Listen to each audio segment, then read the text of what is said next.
Hey, welcome back, folks, to another edition of LFG, your unfiltered by me, not so much Leanne, your unfiltered franchise education podcast. For those of you that don't know Leanne Caruso, our co-host, or don't know me, Michael Hyam, our co-host. How's it going, Leanne? How you doing? Really good. I'm excited to record this with our guest, Belle White. We love Belle. She's one of our, she does everything. She does a lot of things. She does this podcast, in fact. Oh, She she? helps Who's us. Belle She does White? of Never heard stuff.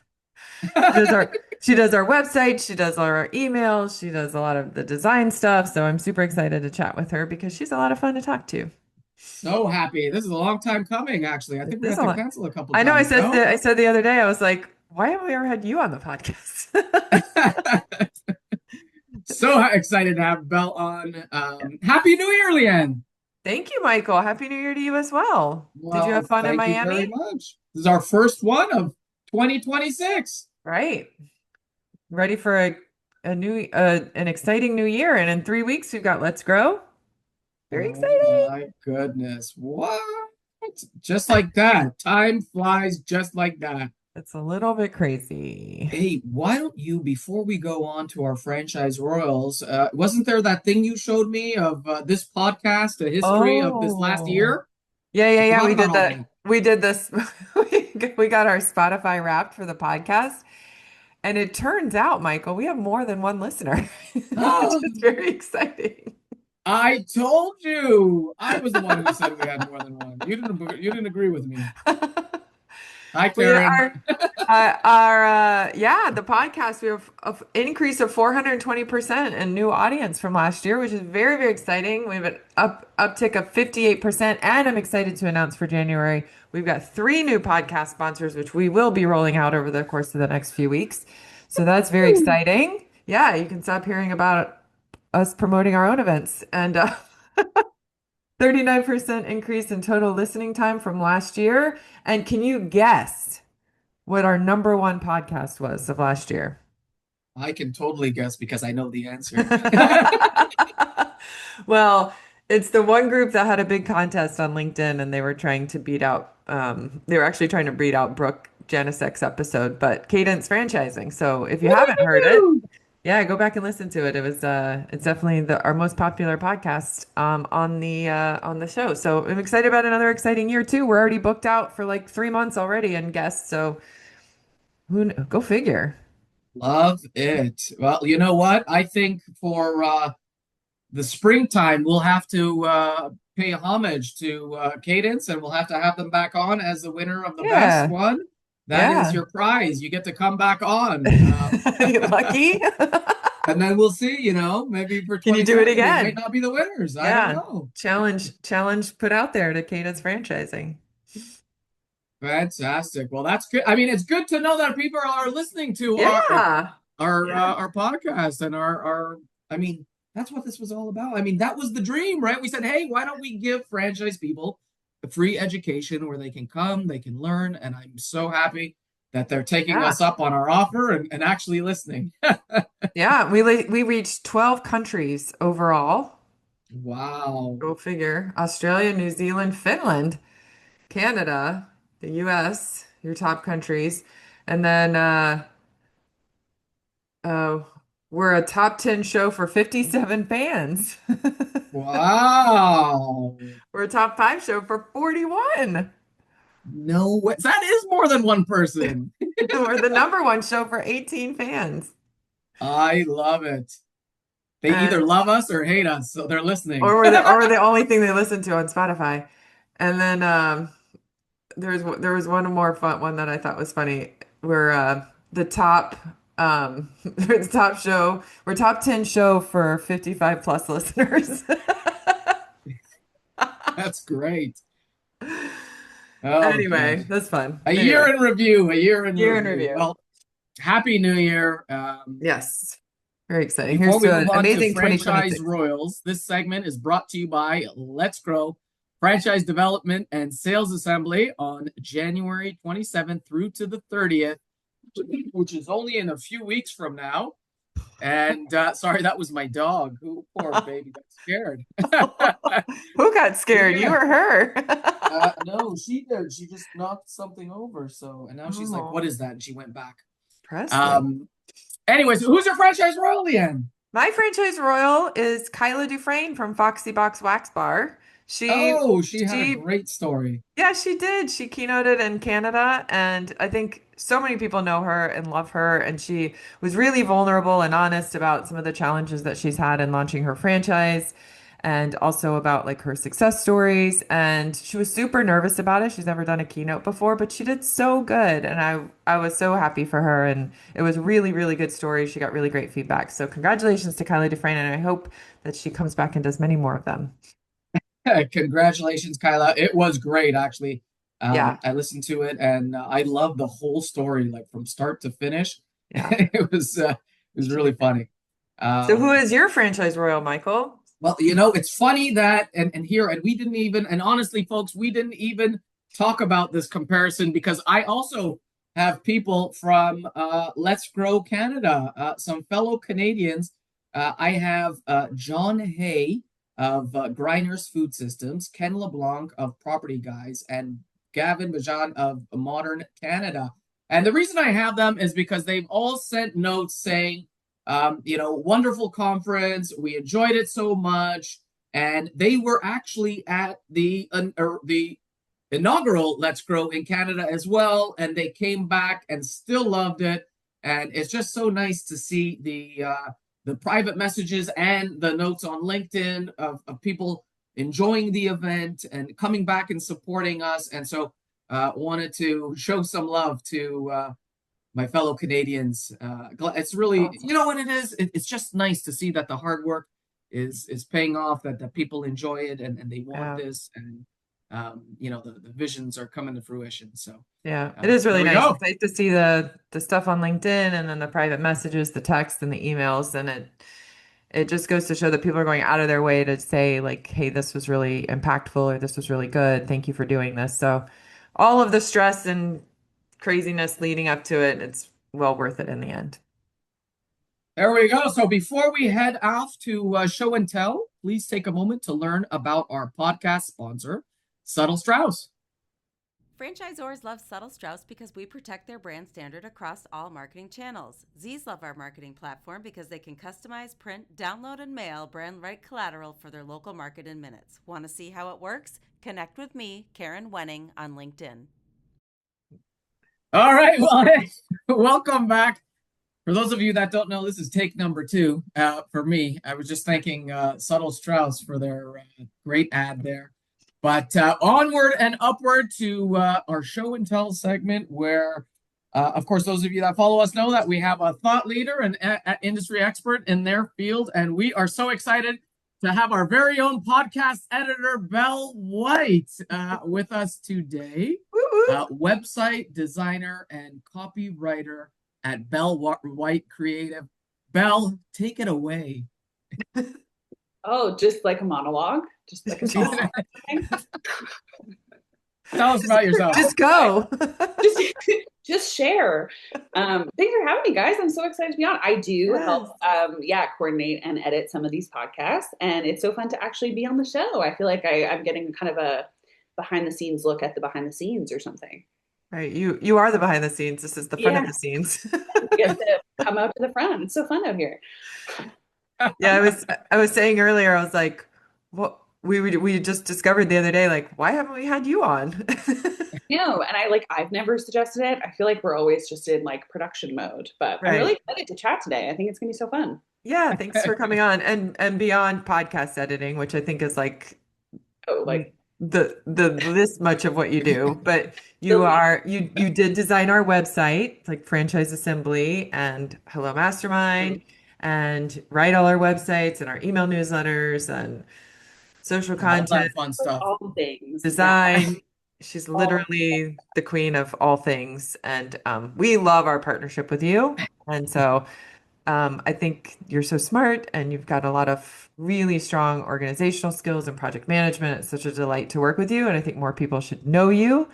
So Leanne, yeah. stop trying to sell Belle. Relax. Oh no, I will sell Belle. Belle, why don't you tell us about Belle I'm White about Creative? to hold, please. Leanne's like, I would How like did to. you go from photography to the franchise space to running a website design company, a copywriting studio? Please take it away. Okay. So I am Belle. I'm a website designer and copywriter. I work out of my home in Calgary here.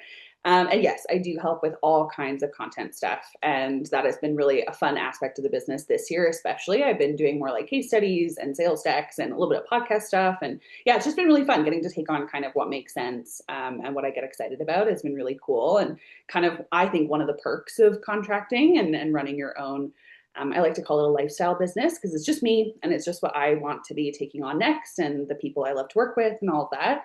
But yeah, so I started in photography as my background. I've been photographing weddings and family portraits and stuff since I was 15. I was homeschooled for most of my life. And so I always had like 100 jobs on top of doing school at the library and stuff. And so, yeah, I feel like side hustling and kind of getting to do a lot of different projects has been something that is very normal for me. And so when I started learning about digital marketing, I was working at a magazine publishing company while I was in university and doing photography for them. And then I also stepped up and helped with some of their socials and like the digital and the website side and started learning about SEO and all these things. And I really love that side of like, I think it's a really fun part of creativity where there's the visual side, which is where my photography background and just loving kind of art and stuff. But then I really like problem solving and like connecting with people and figuring out how things are going to work and all of that kind of stuff. And so I really liked how digital marketing and especially doing freelance digital marketing, like getting to work with multiple brands, kind of leverage both those things as opposed to just one. And so I ended up deciding to take it full time and just ended up being hired to do some work for a startup supplier in the franchise space, which is what introduced me to this wonderful community. And I know everyone always talks about like franchise community is so amazing, but I think it speaks volumes that people are like really sad to take jobs in other industries at a certain point. And as soon as people meet like all of the wonderful people in the space, people really want to stay working in the space. And I think that's quite rare to find actually. And I always joke that I know so much about franchising, which is such a weird niche. Like it's such a small, but also at the same time, such a big industry. And so it's just been really fun getting to kind of stay in it as in a whole bunch of different ways. So I did fractional marketing work, I did social media and content management work in the space, consulting, all these types of things, and really got to grow kind of working with a lot of franchise, both emerging brands and suppliers were kind of my two that I ended up doing a lot of work for. But then something else I'm really passionate about is like building a business or a career that actually works for the life you want to live, because we can all put in all this work and kind of follow the proper entrepreneurial path. But if it doesn't support what you actually want to be doing outside of work, I think it's just such a waste or so often doesn't end up being that fulfilling thing that it's kind of promised to be. And so I have always wanted to start a family. I've always wanted to kind of balance that with work. And I knew that it was going to be really tricky if I stayed doing fractional marketing leadership. And so I'm actually expecting my first baby very soon, which I'm very excited about. So that is kind of coming to fruition, which is amazing. And then a couple years back, because I knew that's what I wanted to create in terms of life in general, I actually ended up taking a step back from the fractional marketing side in franchising and everywhere and kind of rebranded to be this website design and copywriting studio where I get to take on different content projects. I get to work more directly with people. I don't have to build out a massive team. And so I'm really excited to see how it's been honestly like my favorite part of my career so far has been these past few years. And it's been really cool to think about how that'll evolve again as I have a little one too, and seeing all the people who've like learned to balance both and evolve their businesses to work with families and all that. It's been really cool. I'm really excited. And I love getting to help. I work with brands both in franchising and in service-based industries, just in a variety. And so it's been really fun. I've been really enjoying the past while. And yeah, excited to talk about all things marketing trends and content and all the things today. Awesome. Well, we support you and your whole business, but when you have your baby, how are you going to make sure that all of our stuff still gets done? So we're having a tough chat on the podcast. No, it actually, first of all, you guys have actually been so supportive and sweet. And it's funny, I actually haven't talked a ton about this, but I was like kind of nervous to share with people. And people always said that when they were having kids. And I was like, why? It's so exciting. It's so great. And then you're in it and you're like, oh, it actually is a little bit nerve-wracking because you want to show up as kind of your best face in all these areas. And so it's been really interesting. I haven't been like nervous to share with wonderful retainer clients and partnerships and all of that. Everyone's been so supportive and sweet. More so the conversations about how to balance everything and like not knowing what that part of life will look like yet. And so it's been really interesting. Like I've been, of course, I'm very organized. I try to make sure everyone's like communicated with really early and everything's kind of set up the best it can be. But it has been a really interesting journey, not one that I was kind of expecting based on how I always felt about other people. But then when it's yourself, it feels different somehow. Mm-hmm. Yeah. Your whole world will change and everything that you have laid out will be Well, different, but yeah, yeah. at least I know Um, that. so Wait, is this the so time where we're supposed to tell people that you're pregnant too, Leanne? no, God, shut up. I've been there, done that. I did my time. All right. You work with a lot of franchise suppliers, which is a fun side of the industry to work on, and a bunch of different content and copywriting services. So, just from your perspective, what are the marketing and content trends you expect to see coming up here in 2026? Yeah, this is something I feel like I mean, I talk about with people 24/7. Everyone wants to talk about like what's coming next year. And I think with like content and writing, especially being such an easy thing to do with these AI generative tools, it's becoming a bigger conversation about like how is that all going to impact personal branding, marketing, content, digital content, all these different things. And a couple things that I think that I've been seeing, kind of these like first beginnings of that I really hope continue or that I would like to see trend in 2026 is instead of like right now, it feels like you can kind of have a mix of like genuinely amazing content and then also just kind of generic content. And I feel like what I'm seeing right now is for content to really do well and for brands to really stand out genuinely, perspective is becoming not an option anymore. It's becoming like a necessity. You have to have perspective. You can't just post like a quote about entrepreneurship and have it, or you can't just share, oh, here's my personal life and here's what it taught me about business. Like you can't just do kind of the same thing anymore. It's just not getting the traction and the attention that it used to.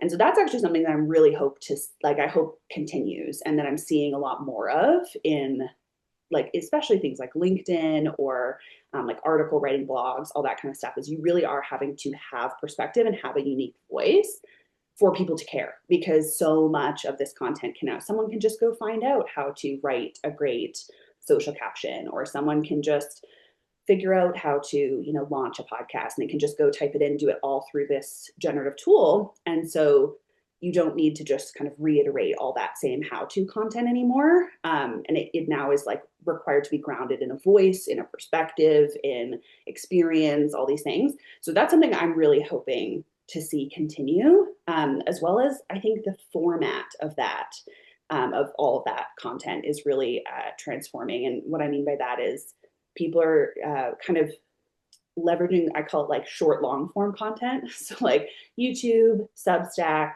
blog posts, like LinkedIn article, all these different pieces where podcasts, are a great example. Like it's using a content form that could be medium kind of based in terms of length, but it's allowing you to actually share more of your insights, more of your experience, more of your voice. And that is part of what is impacting people's like answer engine optimization as well as having these kind of longer form articles or resources that they've created that are shared across several platforms. So I'm really hoping to see more of that. I think like perspective-based content, like really focusing on that human connection while leveraging these tools to help make it better. That's something I'd really like to see continue trending. And that's what I'm starting to see more and more of for sure. Cool. And so you being in the trenches, of course, and doing all of this, what are you seeing on the role of humans and the role of AI, which is, what is centered around everything in marketing and content. So what's happening in that space right now? Yeah. Me and Leanne had a big voice note chat. Really, I just ranted at Leanne for a while. But after one of Leanne, I think it was after one of the supplier masterminds that you run. It was you had brought in someone to talk about a really cool tool that was kind of not making templates, but kind of making it really easy for people to build out things like launch plans, build out things like trackers for budget, all these different kind of marketing pieces. And so we ended up having, again, mostly me, ended up having a big voice note chat with Leanne about where the human role in that is, and like how do we make sure that that role doesn't become diminished, like still make sure that it is a key part of the process. And so I've been having lots of chats with different designers and contractors and creators and stuff like that about this recently. And the big thing that I think I come back to a lot is we get to decide when and how we use these tools. And I think that's something we're not talking about enough, honestly. It feels really simple and kind of almost stupid to say. It's kind of like saying you get to control when you think about the answer or when you Google it, but you do. And I think so much of us are like defaulting to things as opposed to really realizing that we get to decide when and how these things are used in our work, in our client work, in our content, in our marketing, all of that. And so my concern is that people almost take themselves out of the equation, and that someone who's brand new to marketing goes, build a marketing plan. And they're like, perfect. We've kind of taken that piece out of it. But then who is designating what gets done, what's prioritized, who is tracking kind of what is most important in those pieces, who is actually doing the creation part. And that experience, like that, like decades of experience like Leanne has in marketing, of going, here's what needs to happen, and like here's a tool that can help make it happen faster or help make it more organized or whatever, help fill these blanks. But the actual experience of it, we don't want to lose that by people thinking that the tool is replacing that guidance and that leadership. And so that is more my concern, is that we almost forget that we get to choose when we use it and how we use it, and that it feels just this default piece, and that it's doing all the thinking and all the actual work for us. And if you don't do the work yourself, you don't know how to guide it. You don't know what to prioritize. You don't know how to coordinate everything to make sure it actually works, right? So that's something that that me and Lan have chatted about, lots of marketers talk about, but that's something that I think it feels so silly to say, but it's something that has really helped me in figuring out how to use it or how not to use it in the kind of content world these days, for sure. Yeah, it makes a lot of sense. Mm-hmm. Yeah, I was gonna say that like I was working on a project the other day that ChatGPT spit out all of the stuff, but like without the human element of it, it would have just been fluff. Like it's just Yeah. it's kind of nonsensical, an order of It's a things. lot of lists, right? It's a lot It's of a lists. lot of, yeah, it's a lot of lists. But if like I can word vomit Mm-hmm. to the AI and then the AI like cleans it up, because you know that I Yeah. need a lot of cleaning up in my word vomit, No. that's helpful, but you Mm-hmm. can't take away the human piece of it. Yeah, and I think more so because I think a lot of people keep saying that, like, well, we need the humans. Hmm. And I think it's more interesting now, just because everyone has said that now. Like, yeah, we got it. We Right, want to make sure, yeah, AI isn't doing everything and that humans are not right. taken out of the process. But I'm really interested in the conversations of, so then where is the role of the human? And how do we make sure that role stays the role, and that we all are kind of under the same um, guidelines of like, this is what the human role is and this is what the tools role is. And I Yeah. think that happened with the internet. I think that has happened with things like Canva. That's happened with things like templates, like all these different kind of iterations of things that people get excited about in the creative and marketing spaces. And the data spaces is like a whole other thing. But all of that, I think it's, yes, we need humans to be a part of it. We're all clear on that. I don't think anyone's trying to, especially marketers are definitely not trying to shift that. But then I really think that then the conversation is, as you said, Leanne, like for you, it's like, okay, well, I have the experience. I know that I need to be the one that's figuring out how much of this is valuable, and I need to be able to weed through it. Or it can format it nicely for me, but I need to be the one that is deciding what makes the most sense. And so you've decided your role in that then, right? For your clients and your business is like, this is going to help format, it's going to help organize, it's going to help maybe task things off, section things, all that kind of stuff. But my role is the direction, the project management side of like making sure these things then are actually executed by the right people. And so I think that is the interesting question that is different for everyone, of course, depending on your skills and your team and all those things. But I think that is the interesting conversation, is like, what is my role then within this? Because we've established that we should have a role. Right. Then figuring out like what role that is, and then how to use it so that you're playing the proper role with this tool that's very powerful, but also, again, a lot of the times can it's not actually taking the experience or the insights, and it's driven by yours instead. And I think we need to be reminded of that a lot. So SEO has become this whole other new beast, and it's establishing like new names for it. So I've heard AIO, GEO. You call it AEO, which is answer And engine yeah, optimization. I mean, yeah, So they're all the same thing. We'll see if they're it all the ends same thing. Yeah, I want to know where it lands because I keep hearing every day there's like a new one. But so what are some simple ways to improve AEO? Because I know this is a huge question for website developers and content creators and all of that stuff. But how do we improve AEO for your website without completely rebuilding your site? Yeah. Yeah, it is. So I'm just going to clarify first off, like this is a question that I submitted because I'm actually doing a free webinar on this topic on January Nice. 8th. So I think right Oh, after this podcast comes out. So if you're listening in real time, it's a free educational webinar, and I will just be talking, and we'll be talking about this. It's mostly like based for small businesses and startups, so maybe not as valuable if you're a larger scale marketer. But I do think this conversation is really interesting when it comes to not the technical side and just the marketing and digital side. So I would really recommend starting with knowing what is already coming up on these AI search tools. So I like even just a few months ago typed in like, what does Belle White Creative offer? And I really noticed like where it was drawing information from and what messaging it was promoting. Is it correct? Is it up to date? Is it drawing from my website? Is it drawing from my LinkedIn? And it was really helpful, actually. I felt way more confident, first of all, in what people would be finding if they're trying to find information about me, information about the business. But I also realized a couple things about the way I have set up my digital presence that helps with those results. And I know a lot of people will type in, what does this business offer? And it's like really unclear or kind of drawing from a totally random source and all of that kind of stuff. So I would start with just knowing what is coming up already. And you can do that yourself or have other people on your team do it so you can see if different results show up. But I think that's a really important starting point to know what needs to change, maybe really quickly or really drastically versus what can kind of be improved over time.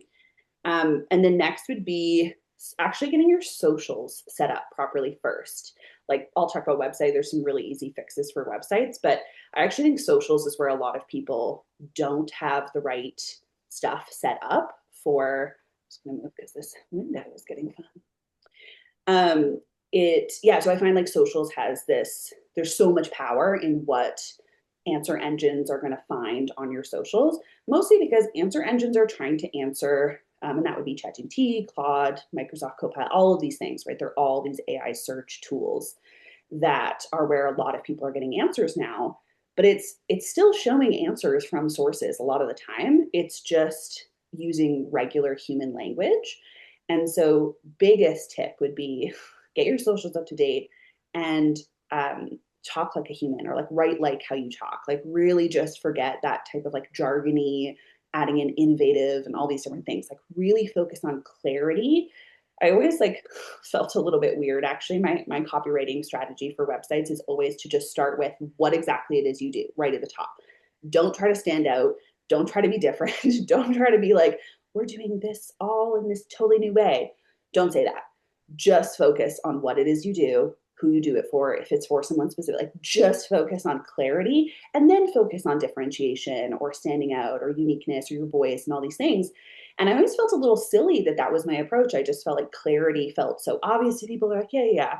But it's weird how few businesses focus on that on their websites and socials, especially profiles. And so that has actually become super valuable. It's kind of a superpower to just be super clear across all your social platforms. And you don't have to be on all of them, but on every social platform, same messaging, same like one line of what it is you do and who you do it for. And then same like branding and visuals, making sure all of that is just really, really simple and clear to understand. And then just linking them properly between each other. So having your socials linked on your website, have your website linked properly on your socials. And then that way, even if all it is just like, I'm a wedding photographer in Arizona for adventurous couples or whatever it is, even if that's all that's being said across all those places, if someone goes, we're kind of adventurous, we don't really want the classic photos, we're based in Arizona, here's what we're looking for, you have a far more likely chance of coming up than you saying like elegant photos for the in love or something on your, header. So I think that that clarity piece and focusing on socials and website being connected and being really easy to read between the two is a really undervalued piece. You guys are all set up because obviously I put it together for you. but but it is something that I've noticed a lot of brands really do struggle with, and it feels so weird to have that be the starting point. But that has been so huge. The same with like getting a Google profile set up, like all these things that marketers have always talked about for SEO, for just digital presence, for consistency of brand experience, which is huge in franchising. All these things that we've talked about forever, getting reviews, it's all just more valuable because there's another place that people are now searching for your information. And so we just get to talk about all of this again, all the things we love to talk about anyways for brands. So that has been something I think focusing on foundations, keeping in mind that your socials have a really huge, like a lot of my information actually, when you look up Belle Creative is drawn from my LinkedIn. That's because I'm active on there, because I post about my work. I say new website designed, right? Things that really showcase what it is I'm doing. I speak I write like I talk on there. My personality shines through. And so a lot of the answers that you'll find actually, lots of them are from my website, which is great. But a lot of them are from my LinkedIn. And so I think that's something that people need to keep in mind when it comes to the AEO space or whatever. And then I have so many tips on this, but I'll list just a couple for the website. The website one would definitely just have an FAQ page. Which man, I talk about all the time. So like it's just such an easy switch. If you have FAQs elsewhere, just put them all on one page. You can even have some other ones on other pages, but make sure you have a designated page that is clearly labeled as an FAQ page. Because that is where a lot of answers are going to be coming from. And so a lot of that language that you want answering questions about your business or about your industry, that's all going to be drawn from those pages. That's a really easy one. You don't have to rebuild anything. You just need to centralize that information and have it really clearly labeled that way. So don't have it be like a service page that also has a bunch of FAQs or something like that. The writing like a person, we already talked about that. Having a blog has become really, really, again, all the same foundational things marketers love to talk about is just becoming more and more important. I would say that for blogs, something that I have noticed is that people can find out how to do things really easily now. They actually don't even need to have it sourced anymore. They could just be like, make me this deck or make me this thing. And who knows, how amazing that's going to be if that's all you're providing it. But people can just get these how-to answers really, really easily. And so that's where writing blogs with some form of perspective or really niche questions that someone might answer, someone might ask a machine to figure out for them that's a little bit more niche to your industry or even niche to your industry and your brand or all these different things. So really making sure blogs are not just these high-level how to do this basic thing, and instead are really like hammering into that perspective, hammering into really specific questions and answering them with kind of as much detail as you can while still sounding like a person, so that it's really easy for these answer engines to be drawing from and using for answers, and then sourcing back to your information. So I think those are some good kind of starting points. I've got lots of things to chat about when it comes to websites. Well, then they just have to come to your live webinar on January 8th. Oh, yes. Yeah, you should. I think there's a recording after, so you don't even have to come. We want them to come, but. Or we could just start a blog on our website, Leanne, and have Belle put all the content in there. Right. Well, you guys are doing something so smart with this podcast too, and that was all Leanne wanting to build something that would really um, like leverage content both in written form and in audio form, which is something, again, this is actually something I also mentioned in the webinar, is that AI can't draw from, well, not yet, I mean, we'll see, can draw from things like downloadable PDFs or these like graphics that are made up or audio files, right? Things like that. And so it's really important to have written content that kind of represents everything you're trying to explain. Lists are great, lots of headings, organizing everything, breaking up information. So it's really easy to navigate. But Leanne, actually, when you guys started this podcast, that I really want to have all of the podcast information in a written format on our podcast blog, on your guys' site. And so that was something that I think has made a really big difference in terms of helping boost SEO and now AIO or whatever of your website. But it's really cool because getting different speakers and these different topics all coming back to this blog post is really helpful when it comes to having like that written format, not just the video or the audio format. Also, I'm so sorry about my breathing, but this baby is pressing into my lungs. There's a whole baby in there. Trying to breathe properly as I share excitedly about it. Which is so true. That's exactly what we were talking about, Leanne. Going from the one listener to now we are on at least 58 people's favorite list. I mean, yeah. Oh my gosh, you guys did awesome with your Wrapped on Spotify this year. I was really impressed. Some really great numbers. Love it. Some real good numbers. But exciting.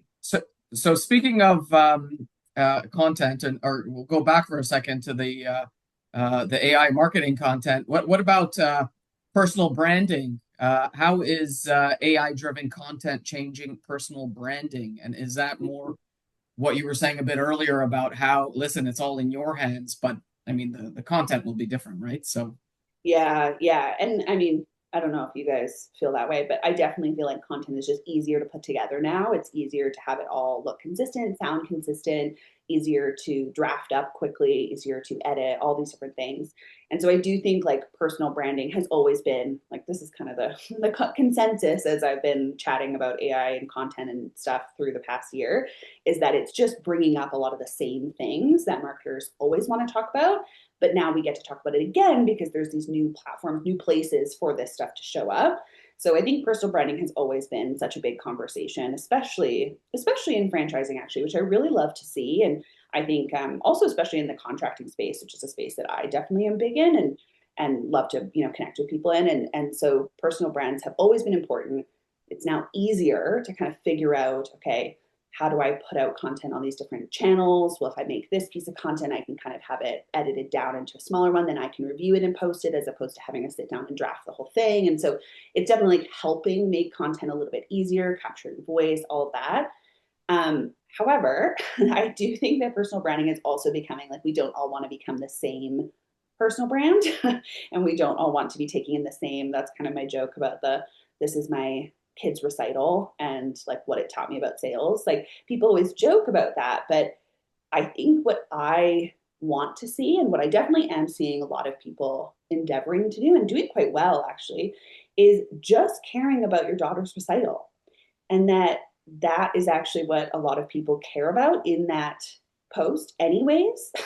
This idea of like it has to lean to a lesson or some kind of insight into something professional or productive, I think is changing. And that might be because we're hopefully going to open up more time for connection, open up more time for in real life events and coffee chats and all these different things within the business space. But I think people kind of just care about you as a person. And so I think that's what I want to see more in personal branding, and the personal brands and the people that I love to connect with in digital spaces are doing it really well. Is that like, I felt weird. I was like, should I announce having a baby on LinkedIn? That feels so weird. But then I was thinking, I was like, and it doesn't have to be involved with like work and how that's good. Like that can be some content down the road, maybe, because that might be helpful or interesting to people. But I think people just care about you as a person. And if you show up and really care about things, have opinions, have hobbies, have like, your family bonds that you really care about, and you just show that. Like, Leanne, I loved your post when you guys did FML this year, which was amazing. It looks like I was sad to miss. But I loved that you did a post showcasing that you got to bring your daughter. And Mhm. I remember thinking, like, I just care about that because I care about Leanne, because I know that that must have meant so much to her. And like, what would have been so cool for Jordan and Michael and you guys, all four of you guys, to be working together at the event. Like, it's like, that's so special. And I care about that because I care about Leanne and because I care about this event and the community there, not because it like taught me something about how to be a mom in business or something like that. So I think Right. that is where I'm hoping AI really changes the way we personal brand, that it doesn't have to be this like productivity grind situation when it comes to connecting person to person, and is that we actually just care about people as people, and that because there's so much productivity, efficiency, all this stuff that can be done with these tools that are now in every part of our lives, that we get to focus back to the person and really prioritize that. So that's what I would like to see in personal brands, is people just caring about things because they care about them, not because it has to do with their business all the time or relates directly to some sort of value you can provide somebody. So that's what I would really like to see, and what I am seeing a lot of successful leaders and founders and stuff really like prioritizing in their content, for sure. Yeah, that's a good one. It's always, I mean, LinkedIn always goes back to people do business with people they know, like, and trust, but Yeah, it's always just the human piece of all of this. That's what building relationships and connections really is. And when it gets too salesy on LinkedIn and when it gets, that's when people kind of just shut down. But when it's personal and it's real, and you can apply it to business or not apply it to business. It's just personal. It's like yeah. we've all in franchising have established this family, this friendship, this connection. And so you do care about everybody on a personal level. And so I think you're right. And I think it Um, opens up that ability to be authentic too, like to be kind of more right. genuine in what you're sharing. Like, I don't know, there was a me 5 years ago, even less, a few years ago, would have been like, oh my gosh, I am so hot on this podcast. My face is so red. This is so embarrassing. I'm just like, that's what is happening. That's where I'm Right. working. And it's funny how, people always try to make excuses. Oh, well, sorry, my home office today is here. And it's like, that's what life is like now. Like, no one's going to be upset at you. I'm far more upset if like someone ghosts me, or does something really unethical business wise in a relationship, whatever. Like, I'm far more upset about something like that than someone taking a call from their kids' playroom or something. I don't know. It's so funny, the things we think like people will judge us for in kind of this business professional space versus what people actually care about, which is, as you said, like personal connections, doing good business with good people, and building lives that we like, right? So having, work that supports that. And a lot of that is taking some enjoyment in the people we're spending it with. Yeah. So one of the things that working with you is that you are one of the most organized people I've ever met in my whole life, and you're very, very good at project management. And working with you is just like is such a breeze. And any client that I brought you in on, the clients are like, "Oh my gosh, it was great to work with. She's organized, she's communicative, she's efficient, all of those things." It's just like, and so you're about to embark on this new journey where you're gonna have to like really hone in on that. But like, because you're known for your organization and as a business owner, what are some of those tips or productivity tips that you would give to other people for 2026?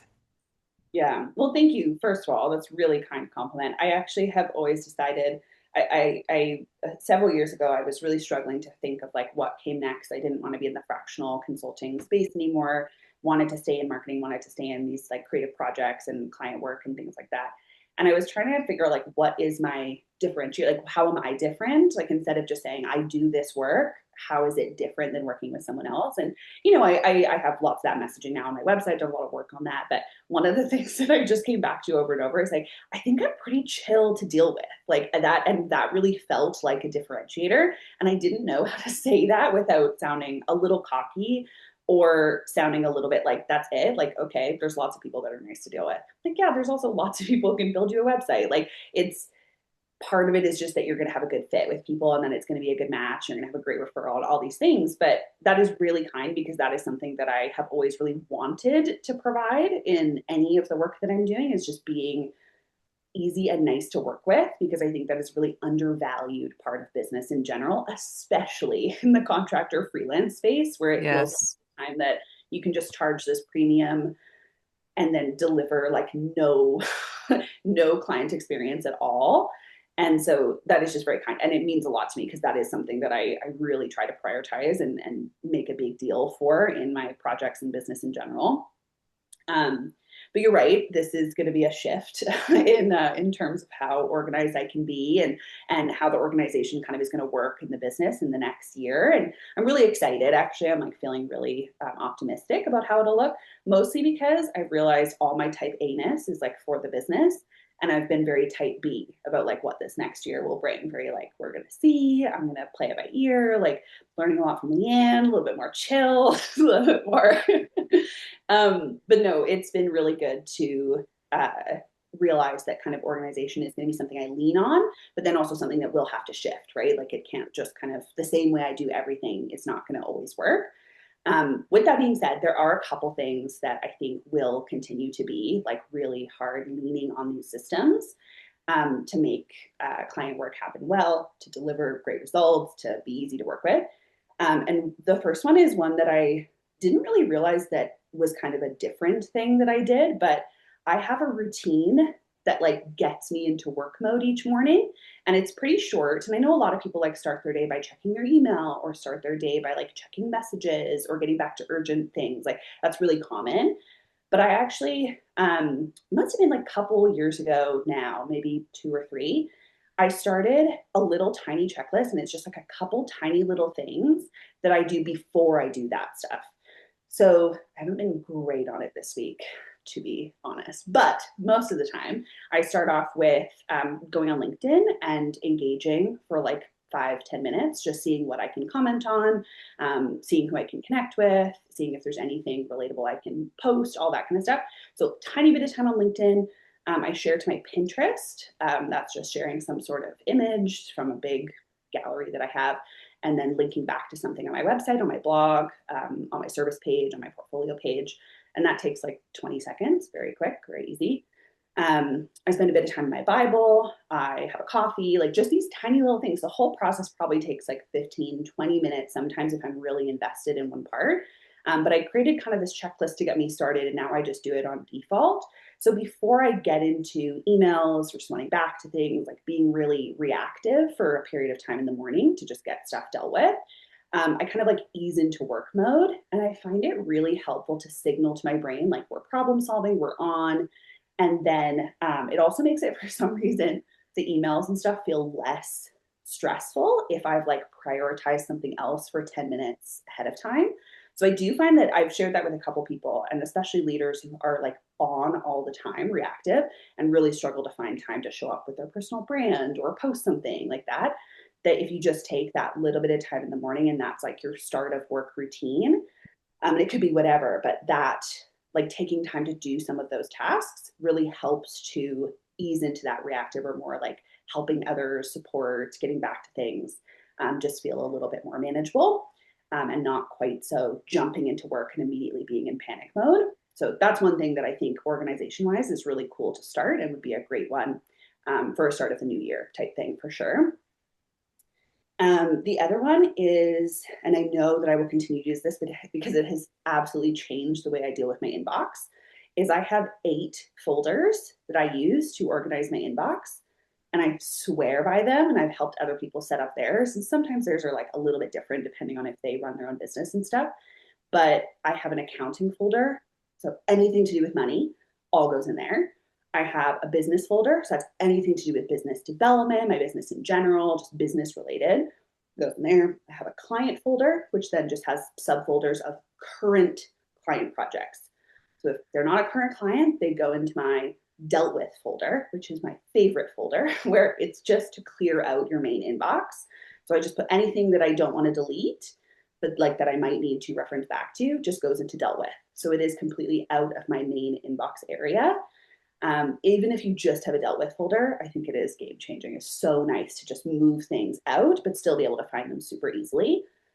I also have a discovery folder because obviously I'm doing lots of discovery work. I want to kind of keep that separate of clients. Have events. So that's anything to do with like webinars I'm hosting, events I'm going to, anything to do with like outward facing things.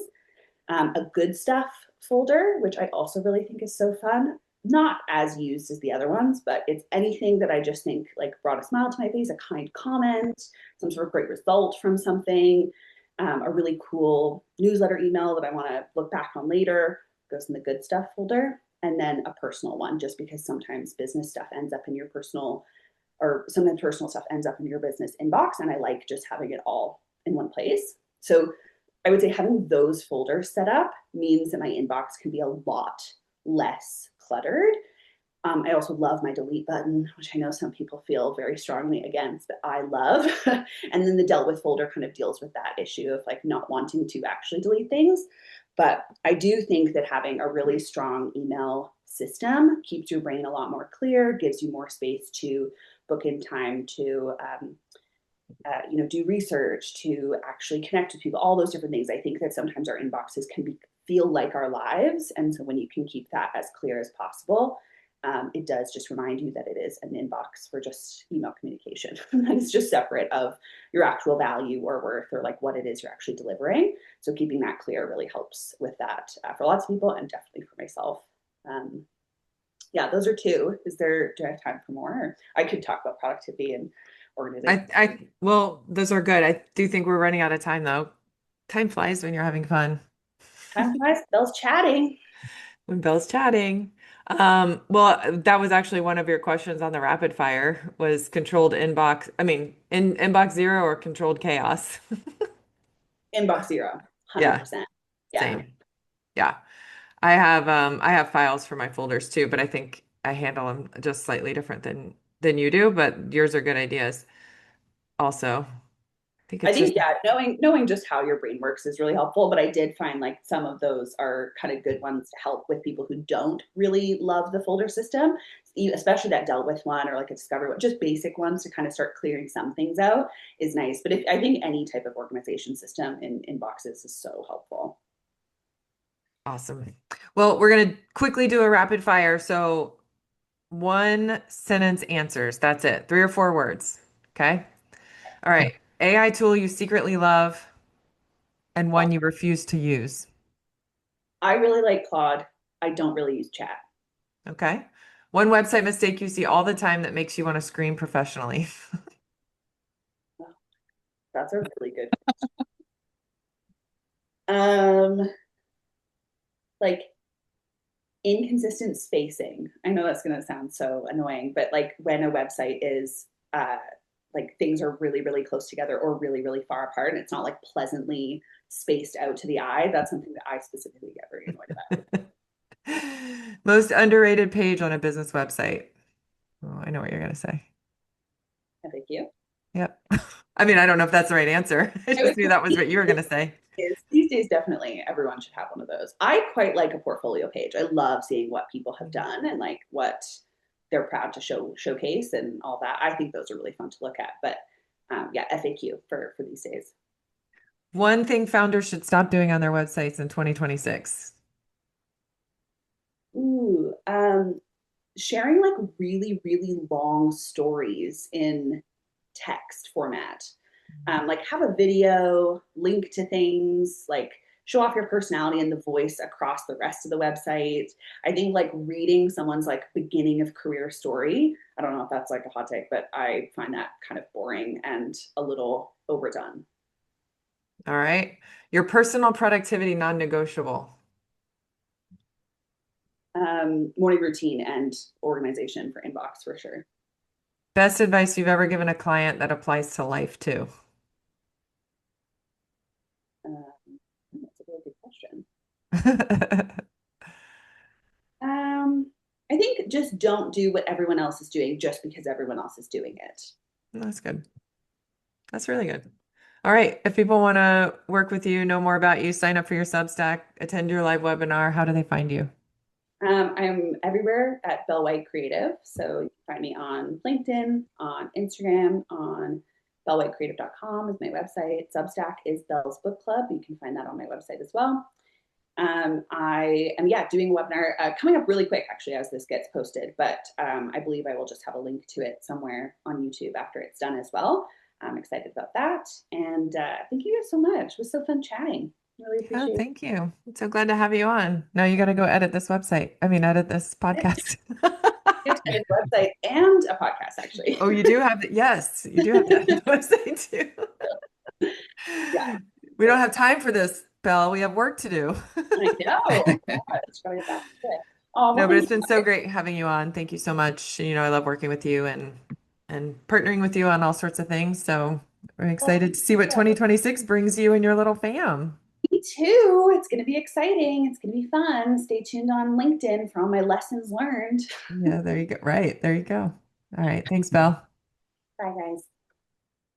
All right, and our final segment of the podcast is Franchise Mingle, of course. We always end off with Franchise Mingle. As Leanne said a bit earlier in the conference, we've got Let's Grow literally coming up in 3 weeks. Folks, if you haven't signed up for Let's Grow, this is your last chance. I don't know how much space we have, but not a lot. So make sure you get in there as a last minuter. Feel free to sign up. It is coming up in 3 weeks in Dallas. But before we have that, we got New York, New Jersey. That is the franchise show for franchisee prospective leads for anyone who is looking to grow in the tri-state area. And then I said Let's Grow is in the middle. And then we've got the Dallas franchise show, which is back to back with Let's Grow. And it's so funny.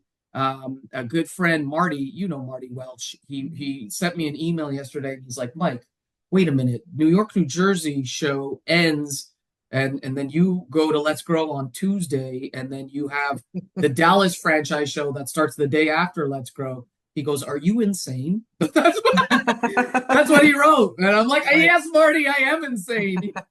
Well, yes, I am.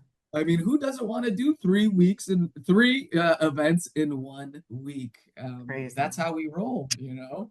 And anyways, so for those of you that didn't know, we've got that Dallas doubleheader, Let's Grow and the Dallas franchise show back to back. So feel free to join both. But we've got Cleveland, Houston, Chicago, Orlando, New England, Baltimore, and Portland all coming up as well on the franchise show circuit. For those of you that didn't listen to last week's, we've got our save the dates. We've got the Hello Mastermind Spring Retreat in Portland, Maine, not to be confused with the Portland franchise show that is happening in real Portland. We've got Franchise Marketing Live happening in Denver, Colorado, November 2nd and 3rd. Sorry, I don't know if I mentioned the Hello Mastermind Retreat in Portland, Maine is May 18th to the 20th. And then finally, we've got our fall retreat, the Hello Mastermind, which is back-to-back with Franchise Marketing Live, November 4th through the 5th. Leanne, did I miss any events that we should be talking about that are coming up? Or I mean, I'm sure, but these are the important ones. You heard it here, folks. Forget about the IFA conference and make sure you book Let's Grow. All right, we'll be back in 2 weeks, and hopefully I didn't offend anybody, but if I did, You don't care. This episode is brought to you by Settle Strauss, Let's Grow, Franchise Assembly, the National Franchise Show. Happy New Year, everybody. Goodbye.